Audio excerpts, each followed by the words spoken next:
Hello friends, welcome to MOM, the Hindu News Analysis program presented by Deeksha Space. Today in this program we are going to look after December 31st, 2020, the Hindu newspaper. Today's first article, Cabinet gives approval for Akash missile export. This article we are going to discuss the efforts of defense export, how they are taken care in India. In that context, Union Cabinet, which was chaired by Prime Minister Narendra Modi, has approved the export of indigenously developed surface-to-air missile, which is known as Akash short-range missile, is available for export to the friendly nations. Along with this, a committee, high-level committee has been formed in order to expedite the clearance of such exports. Countries have also shown interest with respect to coastal surveillance systems, radars, and air platforms is what needs to be understood. The committee, high-level committee, which will expedite the process of export, will be comprising of Defense Minister, External Affairs Minister, and National Security Advisor is what needs to be understood. And the effort or the approval is going to help the country to improve its defense production and make globally competitive. Today's next article, Cabinet Committee on Economic Affairs nod for 3 infrastructure projects. This article we are going to discuss in the context of the infrastructure proposals worth 7,725 crore rupees in greenfield industrial cities, which will be connecting major transportation corridors such as eastern and western, dedicated freight corridors, expressways, and national highways are approved by Cabinet Committee on Economic Affairs. So these 3 projects will be helpful with respect to employment and in order to make India globally competitive and globally stronger with respect to supply chain. There are other 3 projects also which were proposed by Department of Promotion of Industry and Internal Trade. One was Krishnapatnam Industrial Area in Andhra Pradesh. Second was Tumkuru Industrial Area in Karnataka. Third was Multimodal Logistics Hub and Multimodal Transport Hub at Greater Noida in Uttar Pradesh. If you look at the Industrial Corridor Program of the government is of objective to fulfill that creation of greenfield industrial cities with sustainable plug-and-play ICT enabled utilities will facilitate manufacturing investments in the country. In the long run, the country is also trying to develop ample employment opportunities through industrialization. This space will be ready to utilize and it will attract investments in manufacturing and position the India as a strong player in global value chain. With respect to employment, if you look at the numbers, the Krishnapatnam industrial area in Andhra Pradesh will be able to develop around 98,000 persons employment, out of which 58,000 to be employed at on-site. Tumkuru industrial area in Karnataka, around 88,500 employees will be generated. In multimodal logistics and multimodal transport hub, it is expected that it will act as one-stop destination to freight companies and customers. The project will provide world-class passenger movement facilities to the population which is growing and catchment zone creating upcoming developments in Uttar Pradesh suburban region of National Capital Region. Today's next article, Separating the Wheat from the Agri Policy Chaff. This article we are going to discuss in the context of the agricultural or farmers crisis which is going on between the government and the farmers with respect to 3 pieces of legislations, that is agricultural reforms. However, here as we all know and we have seen in the previous The Hindu News analysis that the demand of the farmers is with respect to continuation of MSPs. And there have been debates and questions raised with respect to government can use taxpayers' money to give subsidies to the farming community in this country or not. However, there are 2 questions which are still remained out of discussion and they should have been asked is the opinion what author is trying to point it here. The first is, why have successive governments used the exchequer to provide farm subsidies? This is first question. And second is, how large is India's spending on farm subsidies as compared to those of other countries having substantial interest in the agriculture? So first thing is, why subsidies? Second thing is, how much is the subsidy? So before going into why subsidy, first we will understand the adverse terms of trade. First we will know what is this terms of trade. Terms of trade is the ratio between prices of exports of goods in agriculture to prices of imports of goods in agriculture. So this is a ratio which will help us to determine what is the growth we have seen in the agricultural economy. If you look at in 1950 and 51, agricultural share in the country was of GDP was around 45% and number of people dependent were around 70%. Over 7 decades of time, this share has reduced to 16% of GDP in agriculture and the people dependent are only 50% of the workforce. This will be clearly understood if the terms of trade with respect to or with regard to non-agricultural sector are understood. Because the terms of trade, as I said, is a ratio between export and import of any sector. It has been distancing itself from non-agriculture. Agriculture has witnessed adverse terms of trade over 1980s and in 1990s and 2012 and 13 also, because there has been no upward increase. All of this has led to the shortage or erosion of farm income, which triggered growing inefficiencies. Over a period of time, there have been no meaningful investments in this sector. The total investment, if you look at, in 1950 it was 18% and in 1980s it was around 11%. Today, if you look at the period of 5 years between 2014 and 2019, it is only 7.6%. Every government after post-independent India has ignored the step to increase investment in agriculture, which is actually crucial in order to improve farmers' income. That is where today subsidies are next measure for them. If you look at the yield in the country where major crops are grown, India majorly grows two crops. Those are wheat and rice.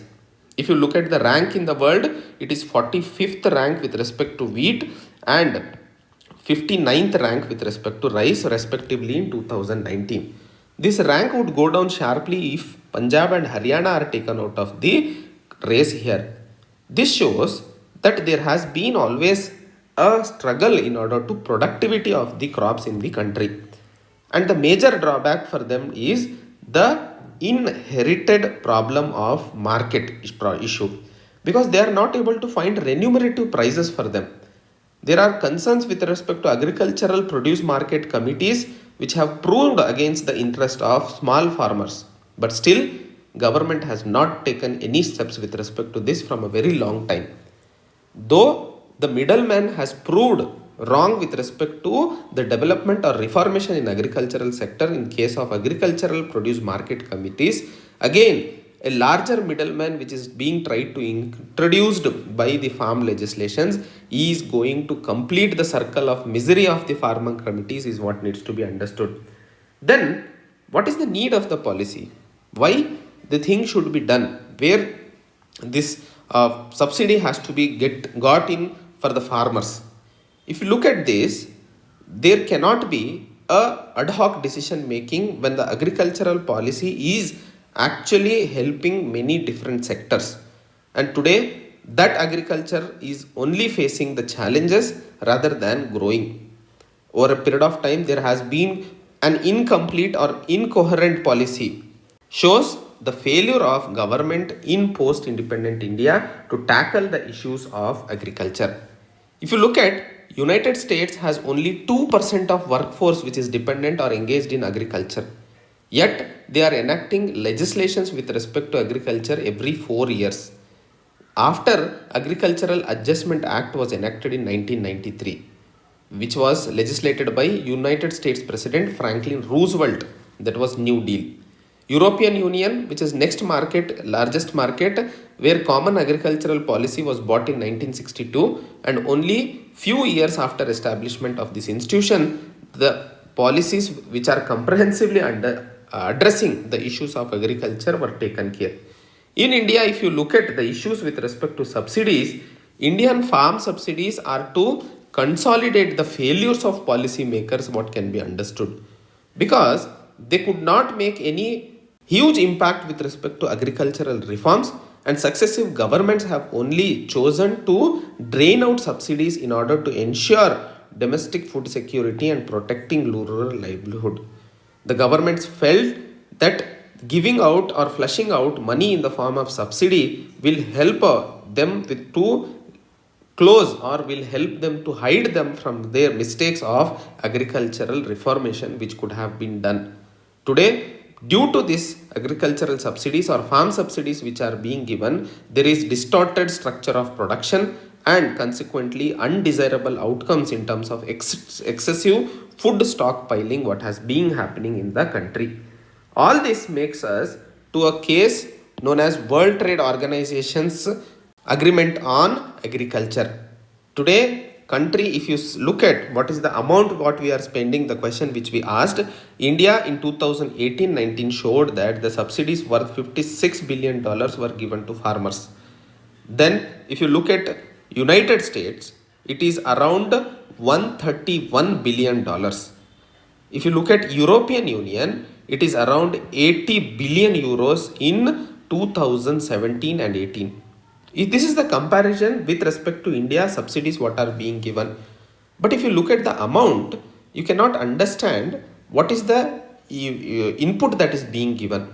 So there, if you look at in percentage to the value addition, the farm subsidies given by India with respect to agricultural value addition is around 12.4%. But US 90.8% of value addition. European Union 45.3% of value addition. In India, we find India has notified around 99.43% of farmers as low income farmers. Indian Agricultural Census 2015 and 16 says those farmers who have land holding of less than 10 hectares are poor farmers. Then almost all farmers in India are poor only. But whatever subsidies we are giving, if it does not help in the value addition, then what is the farm agricultural reform which is going to happen in future? All these statistics and data helps us to understand the reality with respect to farm subsidies which India is providing is not to help to grow, but it is just to showcase and hide the failures of the government is what needs to be understood here. Today's next article, Before a New Dawn, Glimpses of Trauma-Filled Year. This article we are going to discuss with respect to how the following events of the year 2020 made this year filled with trauma. Here the author is referring to an event where due to the personal life of her children and the fire that gusted a part of her Windsor Castle home, Queen Elizabeth II lamented the year 1992 as Annus Horribilis. Annus Horribilis is a Latin term which is known as horrible year. This year, during Christmas address, though Queen Elizabeth did not mention about the term here, but we can see that Prime Minister Boris Johnson, who narrowly escaped the jaws of novel coronavirus pandemic, which saw a great suffering and deaths in United Kingdom, is a clear indication that this was a Annus Horribilis 2020. If you look at the world over, there were catastrophic climate events which caused a lot of disaster. Example, major bushfires in Australia and United States, tropical cyclone in several parts of the world, and devastating floods which washed away miles of fertile soil and dislocating lives of thousands in China. If you look at India, Nepal and Japan, also during this time, climate change had adversely affected millions of people. There are violences which are going out in different parts of the world. Anger, frustration, hatred, together with orchestrated attempts of vigorously national satraps, territorial adventurism have made life increasingly insecure in several regions of the world. So, climate change, violence. The third is Persian Gulf crisis. If you remember, the killing of Iranian General Qasim Soleimani and Iraqi commander Abu Mahdi al-Muhandis in US drone attack in January, and the daring assassination of Iranian nuclear scientist Mohsen Fakhrizadeh. This led to Persian Gulf crisis. In the Middle East conflict also, if you see, there is bloody civil war which is going on in Afghanistan, Armenia, Azerbaijan, Central African Republic of Congo, Syria, Iraq, and in Ethiopia it is between government in power and the Tigray People's Liberation Front. The tragedy of Rohingya Muslims fleeing from their homes to escape the harassment, and now they are taken down to some remote island where it is inhabitable actually, is the point of understanding over the world events what has been happening. Out of all this, there was advent of pandemic from Wuhan called coronavirus, which shook down everything, that is social, economic and political, every dimension of the country and the world. It was seen International Monetary Fund projecting around minus 4.9% contraction, which inevitably is economic depression, loss of livelihood and consequent human misery. United Nations and its affiliated organizations, including World Health Organization, have been finding ways to tackle the saga of pandemic, and severity of its impact need to be reduced. Countries have followed their own methods with respect to mask, cleaning hands, maintaining distance, but the virus took control of the country or any nation for that matter.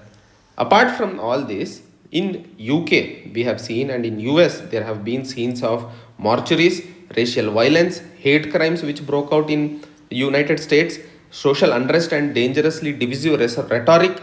All of this led to Times magazine on December 3rd, 2020 saying Americans today seem to agree on only one thing, this is worst of times.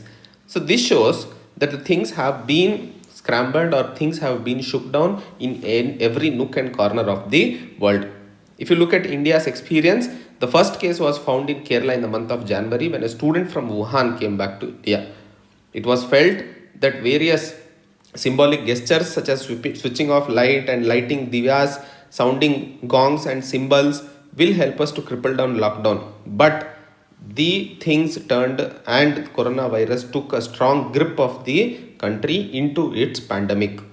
However, the government till now under this year got out Citizenship Amendment Act. It abrogated special status to Jammu and Kashmir bifurcation and Agrarian Reforms Act, which are going as of now, the crisis which we know, Shine Bagh agitation against the Citizenship Amendment Act headed by women, and the other events in the country which will help us to understand that annus horribilis 2020 is true, yet there is a sigh of relief and awaits with bated breath that will bring down the pandemic or trauma and help us to go to the next level of peace and development. Today's next article, give adequate time for probe. This article we are going to discuss in two contexts. First, on the basis of Andhra Pradesh Disha bill which was introduced in 2009, Maharashtra government also came up with a bill which will enact stern punishment with respect to sexual assault on women, which was Maharashtra Shakti Act of 2020. About this bill, we have discussed in detail about the provisions in the previous The Hindu News article. The major point of analysis in this article will be that both these bills have made sure that the offense of sexual assault and provisions of complete investigation within 15 days in respect to Maharashtra Shakti Act of 2020. So in this, we are going to look after whether the reduction of number of days with respect to investigation will help us to expedite the trial, or will it leads to any loopholes in the investigation. Here, the need is to understand on the basis of the states taking this provision, many other states are looking forward to come up with this kind of bill. Second, the Disha which mandated that the completion of investigation within 7 working days for heinous crimes such as harassment of women, sexual assault on children and rape. There it was said that if the availability of adequate conclusive evidence is there, then this can be completed in 7 working days. But Apex Court has already said that if the victim is giving the statement, that is alone sufficient to get the conviction of the accused, and forensic evidences being corroborative in nature, that is supportive in nature.